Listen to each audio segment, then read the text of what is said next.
Aleanca për shqiptarët krau i Arben Taravarit mbrëmnë në Tetov ka mbajtur mbledhje të rregullt të kryesisë, në të cilën është diskutuar për aktualitetin politik, me fokus bisedimet me koalicionin Vlen në lidhje me pjesëmarrje në zgjedhjet lokale të Tetorit. Sot Taravari refuzoi të përgjigjet për epilogun e mbledhjes, duke paralajmëruar detaje për ditën e nesërme. Mbrëm Taravari tha që tani për tani nuk do të largohet nga koalicioni Vlen. Megjithatë, deputetët e partisë janë duke zhvilluar negociata dhe nëse nuk arrihet marrëveshje, opsioni i dytë është që vetë të dalë në zgjedhje. Për tash grupet punuese mes deputetëve ende janë në negociata, kështu që shpresoj që të gjejmë gjë të përbashkët, në qoftë se nuk gjejmë, atëherë shohim si e bëjmë.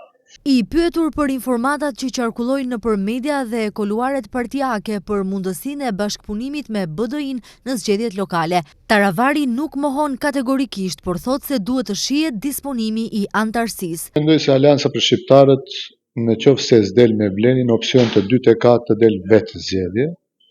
Dhe ky është opsioni i dytë, por ta shohim edhe disponimin si janë mes antarësisë, mes antarëve të kryesisë, mes antarëve të kuvendit. Për mua është shumë e rëndësishme zëri i qytetarit edhe zëri i antarësisë.